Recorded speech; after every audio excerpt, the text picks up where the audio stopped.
Hi there, this is Chris, Chapping the Cap from Moto Legends, here today to talk to you about a ladies jacket from our French friends at Helston's.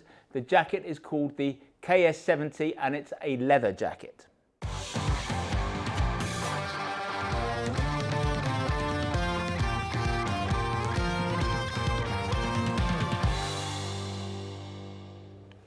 So this leather jacket from French brand Helston's is a jacket we know well. It's called the KS70. Now, Helston's specialise in leather. I'm not sure that they're always quite so good with women's shaping in leather, and I'm going to talk you through that because there are a couple of issues. First is, this is a jacket that is a serious, proper motorcycle protective jacket. It's got 1.1mm leather. It feels like the top half of a race suit. This is a serious motorcycle jacket. If what you're looking for is one of those leather jackets that you jump on the bike occasionally, you go up the hill, but you just want to look cool, you want to wear it in the week, you want to wear it in town and so on, this is not the leather jacket for you. This is a proper leather jacket for people who do proper riding or proper pillion riding. So that's one of the issues. The other thing is, I'm not sure that Helston's really understand the female form in quite the way that they understand the male form. Their men's jackets are great, they fit universally, but there are a couple of things about their ladies' jackets that we sometimes think are not perfect. Now, one of them is the neck aperture. This is, what size is this, Sarah? Medium. And what size are you? Size 10. Size 10. And Sarah's not got a particularly narrow neck, I don't think, but this aperture around the neck is just way too big and it never looks quite right. It doesn't fasten around the neck. I mean, Sarah's already got a scarf in that to fill it out, but I don't think the neck aperture is right on these jackets. Now, that doesn't mean that they're not going to be right on other people, but I think this is a jacket that you're going to have to try on and make sure you're happy with that. Certainly, if you're leaning forward, it's not going to be tight on the neck, but I don't think it's necessarily quite the way it should be. The other thing that Helston's doesn't do, they tend to put adjusters here on the hips. Now, that's not where I think most women need the adjustment. We need the adjustment on a women's jacket more in the waist because women have hourglass shapes and we want to tighten them, we want to make the best of that where we can. So this is where we want adjusters. We don't need as much adjustment on the hip. In fact, if anything, what we want here is a gusset to loosen it so that we sit on the bike.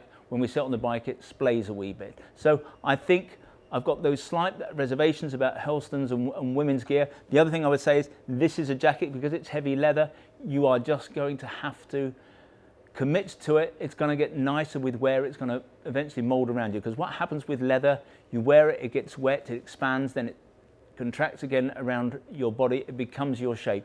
But this is a jacket that's going to take a while before it becomes right. We've sold a lot of these over the years and the people who have them love them, but I think you just need to understand this is a jacket that you have to look at in terms of its long-term use, not is it going to be great today. So let me talk through some of the features, some of the technical aspects of the jacket. If we look externally to begin with, we've got two zip pockets, a vertical one and a horizontal one. We've got a Lancer zip up the side, which is a nice style. Some people like that. The zips themselves are YKK. We like it when a manufacturer uses YKK. It means they're taking their responsibilities seriously. If you're a cheaper manufacturer, then you'll try to save a couple of bob on the zips, because all you want to do is get as far as the guarantee, which is maybe only a year. When you use a YKK zip, it tells us, or when a manufacturer uses a YKK zip, it tells us that they have longevity in mind, that they just want their gear to work. So if you just open it up, I want to see what the pockets are inside.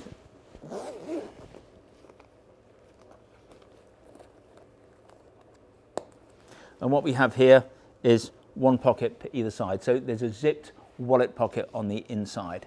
Now, one of the things that Sarah's done, because it's the way we recommend it, is Sarah's taken out the thermal liner. Now, we know Helston's better than anyone in the UK. We've been selling the gear since about 2015, 2016. We know that the leather gives and stretches. If you go into a shop or receive on mail order and it's got the thermal liner in and you do it and it's nice and comfortable, that's the wrong way to buy the jacket, because what we know is that after a year or so, it's going to give and stretch.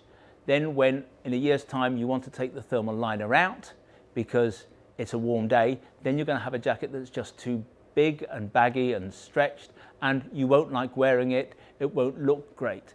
The way you buy a jacket like this, or you buy a Helson's jacket, and it applies to men's jackets as well as women's jackets, is you take the thermal liner out, you then do it up so that it's nice and tight. Not quite uncomfortably tight, we still want you to be able to breathe, but what we know is that then in 6 months' time it's going to give, that it will then take the liner, but if you then take the liner out, it has not given so much that it's unattractive. So that's just a hint. If you buy one of these jackets, you need to buy them tight, you need to try it without the liner. This is the thermal liner that comes up with the jacket. Some Helson's jackets come with full sleeved liners. This is a gilet. It is aluminium lined. Now, aluminium lined liners I think are very good. What they're doing is reflecting the body's heat back into the body. All that any thermal liner does in a motorcycle jacket is trap the body's heat. The only liners that don't are those that are electrically powered. But you'll all have seen marathon runners at the end of a marathon, they give them aluminium blankets. That's just to reflect the heat back to keep them warm. That's what this does. It works pretty well. It's not massively thick. I know I've made that point about the sizing, but an aluminium lined liner is particularly effective. It's a mark of a premium brand, so I think that works quite well.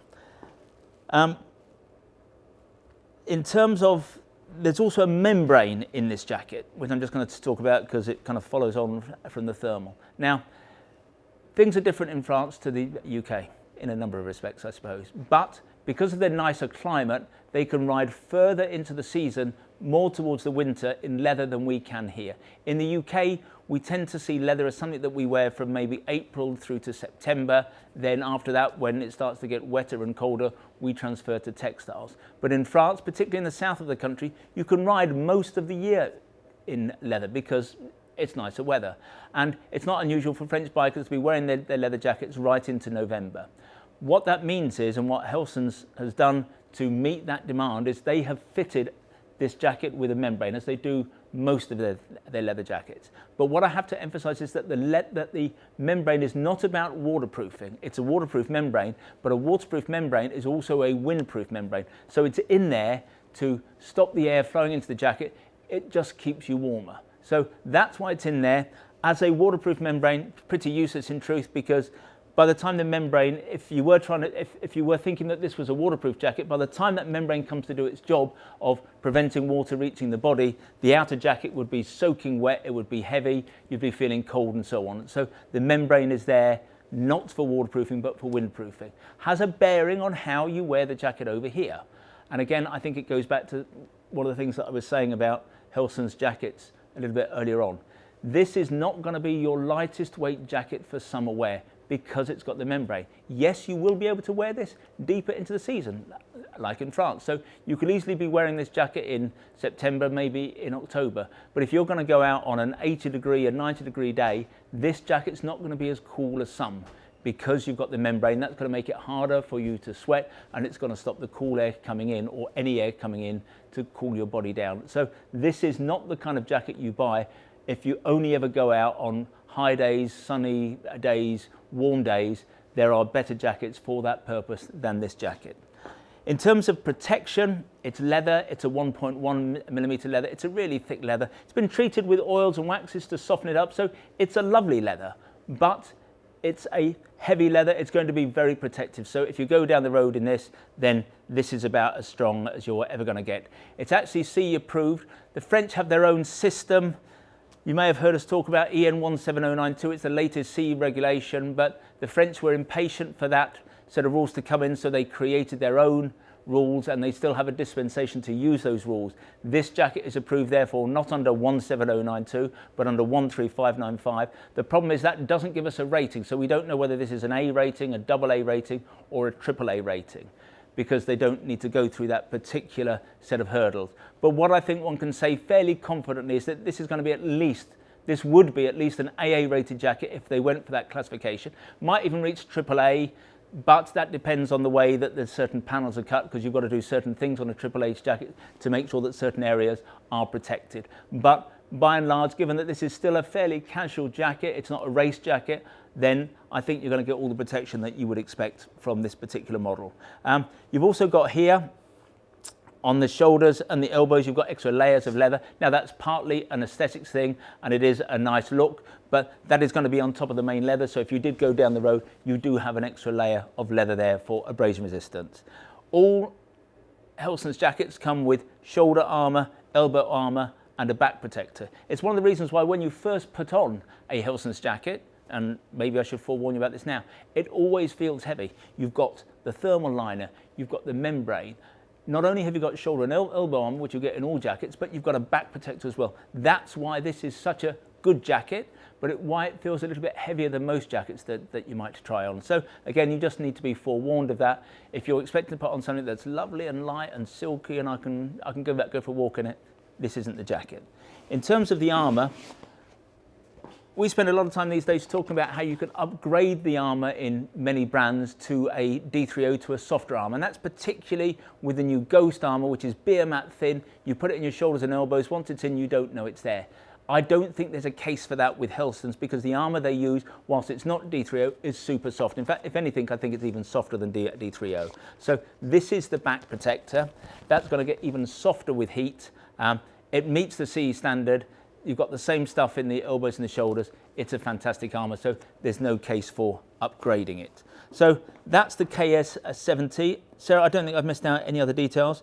Sorry, I haven't mentioned that it's got poppers and a zip in the cuff. That's going to enable you to get any glove you want underneath there. You've also got a funny little pocket here. Don't know quite what that's about, but it's another pocket. This comes in other colours other than the red. It comes in red and black, and the price is? I think it's about £359. It's £359. So that's the kind of price you're going to have to pay for this level of protection. There are less expensive jackets out there, but if you're a serious rider looking for a serious jacket, you've got to consider the KS70. So I hope you enjoyed the review. If you want to see more Helston's gear, then visit the website motolegends.com. If you want to learn more about this particular jacket, then if you click on one of the links on the page, sometimes they're up there, sometimes they're down there, that will take you directly to the relevant page on our website. There you can check out the spec in a little bit more detail. You can check out availability, and obviously if you want to buy one of these jackets, you can do that there and then. Now, when you buy from us, we try to make the process as simple, straightforward and risk-free as we possibly can. There's no delivery charge on anything you buy from us. Returns are free, and what's more, we give you a full 12 months in which to decide whether you do want to return something to us. Our price promise is the best in the business. Now, John Lewis is rightly famed for their never knowingly undersold promise. We go one stage better. If you can find anything that we sell being sold by one of our competitors at a price that is lower than ours, we will beat their price by a full 10%. Now, that's for retailers in the UK. If the retailer is in the EU, we will match their landed price. There are a few terms and conditions, nothing particularly onerous, but if you are going to price beat us, then I suggest you visit the website and check out what those terms and conditions are. Now, if in the future you'd like to receive email bulletins from us about new products, then if you go to the website, at the top of every page, there's a piece of script that says newsletter sign up. Click on there, within seconds you'll be in business, you'll receive bulletins from us in future. If, however, you would prefer to get your information videographically, in other words, in this form, we would be simply delighted if you wanted to become a subscriber to our YouTube channel, and you can do that by clicking on the button below. Now, this is 2020, and before the end of the year, we're going to be giving away a motorbike to a YouTube subscriber. We're calling the bike a Steve McQueen tribute bike. It's actually based on a 125cc Mutt machine. It's a lovely little cutie. You can read more about it on the front page of our website or on the home page of our YouTube channel. But you have to subscribe to our channel. We're going to be announcing the winner just before Christmas this year. Finally, I'd like to make a play for our fabulous little shop here in Guildford. We're about a mile from the centre of Guildford, a mile from the railway station. As I've suggested, the shop itself is not huge, but it's attached to our warehouse where we have more than £2 million worth of gear arranged over 3 floors. Technically, it makes us the second largest motorcycle apparel shop in the UK. But we think that we are far more than just the quantity of merchandise we have here in the building. We're all about service, we're all about personal fitting. If you want to check us out, visit Trustpilot. We have the highest 5-star rating in the business. When you come and see us, we'll sit down, we'll have a chat with you. We'll serve you only the finest Italian illy coffee, or we'll serve you proper Yorkshire tea in a proper teapot. And if you're lucky, you might even get to taste one of Sean's mum's delicious motorcycle-shaped shortbread biscuits. Anyway, this has been Chris. I hope to talk to you again soon.